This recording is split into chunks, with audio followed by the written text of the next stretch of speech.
آپ کے سامنے فضیلت شیخ عبدالکریم مدنی حفظہ اللہ سے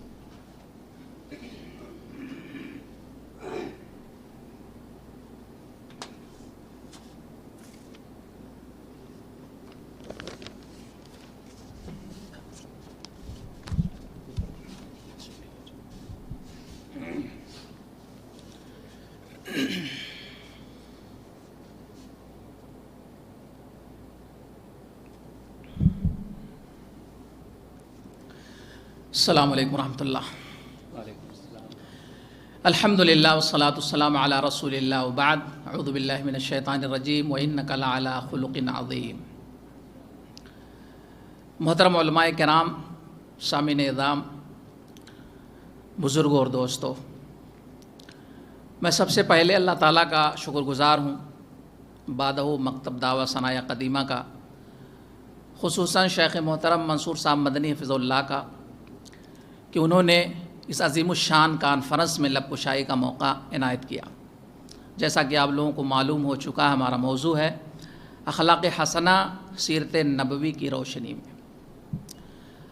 آج کے اس پرآشوب دور میں جب کہ ذات رسول صلی اللہ علیہ وسلم پر حملے ہو رہے ہیں، ہماری یہ ذمہ داری بنتی ہے کہ ہم پیارے حبیب جناب محمد الرسول اللہ صلی اللہ علیہ وسلم کی سیرت طیبہ کو عام کریں، تاکہ لوگ آپ صلی اللہ علیہ وسلم کی سیرت کو اپنا کر کے لوگوں کے لیے مقتدی اور پیشوا بن جائیں۔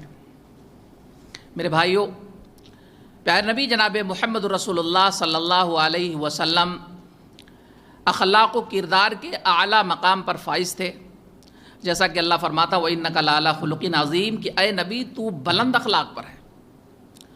خلق عظیم سے مراد یا تو قرآن ہے یا دین اسلام ہے۔ مطلب یہ ہے کہ قرآن کریم میں جن چیزوں کے کرنے کا حکم دیا گیا ہے یا دین اسلام میں جن چیزوں کے کرنے کا حکم دیا گیا اسے آپ کرتے تھے، اور جن چیزوں سے روکا گیا اس سے آپ رک جاتے تھے،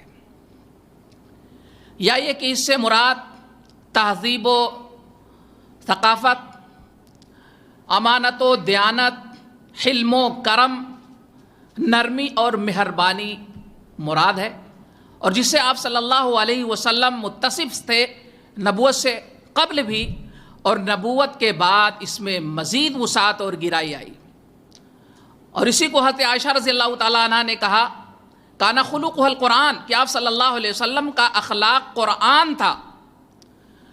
اور عائشہ صدیقہ رضی اللہ تعالیٰ عنہا نے جو مفہوم بیان کیا وہ مفہوم دونوں مفہوموں پر حاوی ہے۔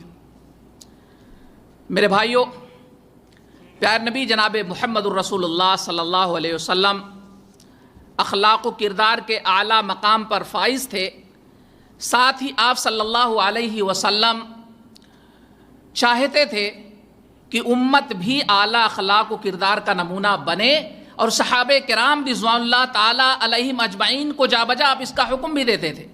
ابو ذر غفاری کہتے ہیں نبی کریم صلی اللہ علیہ وسلم نے مجھے نصیحت کی اتق اللہ حیثما کنت واتبع السیئۃ الحسنۃ تمحها وخالق الناس بخلق حسن، کہ جہاں بھی رہو اللہ سے ڈرو، جب کوئی غلطی سرزد ہو جائے، گناہ سرزد ہو جائے تو نیکی کے کام کر لو، اس لیے کہ نیکیاں گناہوں کو ختم کرتی ہیں، اور لوگوں سے بہترین اخلاق سے پیش آؤ۔ معاذ بن جبل رضی اللہ تعالیٰ عنہ کو جب پیارے حبیب جناب محمد رسول اللہ صلی اللہ علیہ وسلم نے یمن کا گورنر اور حاکم بنایا، انہیں رخصت کرنے لگے۔ معاذ کہتے ہیں جب میں نے رکاب میں پاؤں ڈالا، سب سے آخری نصیحت جو آپ صلی اللہ علیہ وسلم کی تھی احسن خلقک للناس یا معاذ، کہ اے معاذ تم لوگوں کے لیے اپنے اخلاق کو بہتر کر لو۔ خود آپ صلی اللہ علیہ وسلم کی بعثت کے مقاصد میں سے سب سے اہم مقصد یہ تھا کہ اخلاق بہترین اخلاق کی تکمیل کریں۔ فرمایا انما بعثت لاتمم صالح الاخلاق، مجھے اس لیے مبعوث کیا گیا تاکہ میں عمدہ اخلاق کی تکمیل کر سکوں۔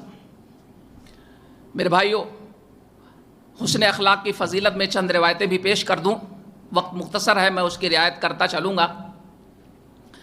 نبی کریم صلی اللہ علیہ وسلم نے فرمایا ان من خیارکم احسنکم اخلاقا، کہ تم میں بہتر وہ لوگ ہیں جو اخلاق کے اعتبار سے سب سے اچھے ہوں۔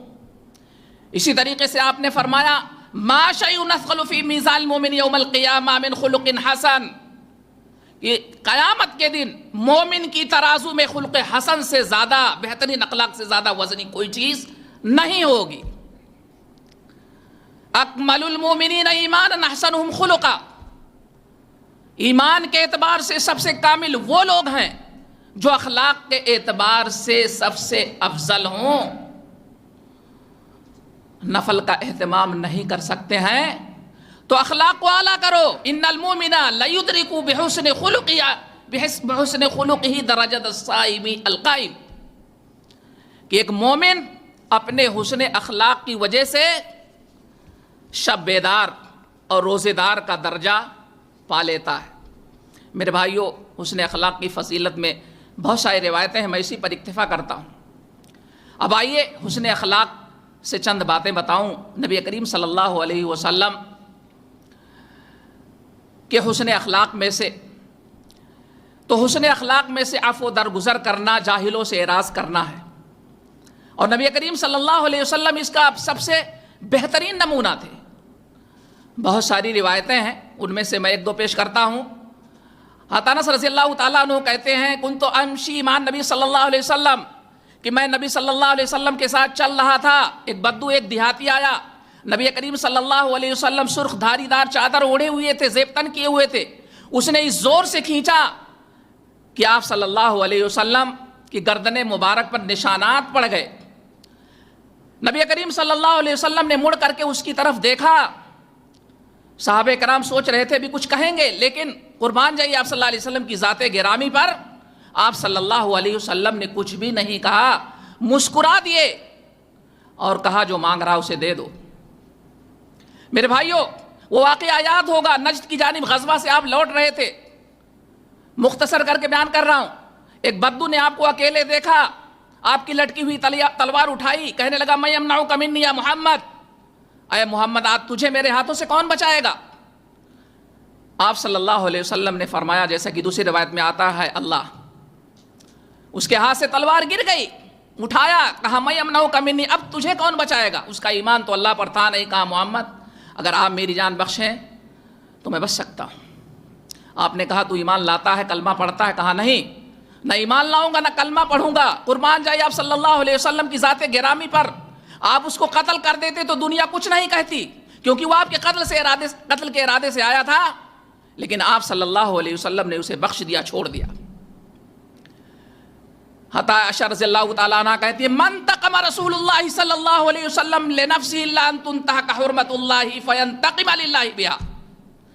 رسول اللہ صلی اللہ علیہ وسلم اپنے لیے انتقام نہیں لیتے تھے، اللہ کی حرمت پامال ہوتی تھی تو آپ صلی اللہ علیہ وسلم اللہ کے لیے انتقام لیتے تھے۔ میرے بھائیوں، حسن اخلاق میں سے کیا کیا بیان کروں؟ تواضع اور خاکساری ہے۔ تواضع اور خاکساری کا آپ مکمل بہترین نمونہ تھے، باوجود اس کے افضل الرسل خاتم النبیین افضل البشر ہے، بات خدا بزرگ تو ہی قصہ مختصر، لیکن ذرہ برابر تکبر اور گھمنڈ سے آپ کام نہیں لیتے تھے، بلکہ تواضع اور خاکساری کوٹ کوٹ کر بھری تھی۔ عثمان بن عفان کہتے ہیں انا واللہ قد صحبنا رسول اللہ صلی اللہ علیہ وسلم فی السفر والحضر وکان یعود مردانا ویتبع جنائزنا ویغزو معنا ویواسینا بالقلیل والکثیر۔ اللہ کی قسم سفر غیر سفر میں رسول اللہ کے ساتھ ہوتے تھے، لیکن آپ صلی اللہ علیہ وسلم ہمارے مریضوں کی عیادت کرتے تھے، جنازوں کے پیچھے چلتے تھے، عام لوگوں کی طرح غزوے میں شرکت کرتے تھے، کم و بیش سے ہماری مدد کرتے تھے۔ عائشہ رضی اللہ تعالیٰ عنہ سے پوچھا گیا، عائشہ رضی اللہ تعالیٰ عنہ نے کہا وَيَخْصِفُ نَعْلَهُ وَيَخِيطُ ثَوْبَهُ وَيَعْمَلُ فِي بَيْتِهِ كَمَا يَعْمَلُ أَحَدُكُمْ فِي بَيْتِهِ۔ اپنے کپڑے سی لیتے تھے، جوتے ٹانگ لیتے تھے، گھر کے کام کاج اسی طرح کرتے تھے جیسے ایک عام آدمی کرتا تھا۔ تواضع اور خاکساری اختیار کرتے ہوئے آپ نے کہا تھا لا تطرونی کما اطرت النصارى ابن مریم انما انا عبد فقولوا عبد اللہ ورسولہ، کہ مجھے میری شان کو مت بڑھانا، میری شان میں مبالغہ مت کرنا۔ جس طریقے سے عیسائیوں نے عیسیٰ ابن مریم کی شان میں مبالغہ کیا تھا، میں اللہ کا بندہ ہوں، مجھے اللہ کا بندہ اس کا رسول کہو، یہی کافی ہے۔ میرے بھائیوں، نبی کریم صلی اللہ علیہ وسلم عفو درگزر کے ساتھ ساتھ شفیق و مہربان بھی تھے. اور ہر شخص کو چاہیے کہ وہ لوگوں کے اوپر مشفق ہو, مہربان ہو. کرو مہربانی تم اہل زمین پر, خدا مہربان ہوگا عرش بری پر. نبی کریم صلی اللہ علیہ وسلم کو یوں تو اللہ تعالیٰ نے سارے جہان کے لیے رحمت بنا کے بھیجا, وما ارسلناک الا رحمۃ للعالمین, کہ اے نبی ہم نے تجھے ساری دنیا کے لیے رحمت بنا کر کے بھیجا. لیکن آپ صلی اللہ علیہ وسلم مسلمانوں کے لیے سراپا مہربان تھے, رحم کرنے والے تھے. بہت ساری مثالیں ہیں. ایک مثال میں بیان کرتا ہوں. نبی کریم صلی اللہ علیہ وسلم نماز کے لیے کھڑے ہوتے تھے, سوچتے تھے لمبی قرات کروں گا, بچے کی رونے کی آواز آتی, قرات مختصر کر دیتے, نماز مختصر کر دیتے کہ ماں کے اوپر دشوار گزرے گا. فرمایا اذا اما احدکم فلیخفف للناس, جب تم میں سے کوئی امامت کرے ہلکی نماز پڑھائے, اور جب وہ خود پڑھے تو جتنی چاہے لمبی کرے. سورہ بقرہ پڑھو, آپ سورہ آل عمران پڑھو, ایک رکعت میں پوری قرآن پڑھو.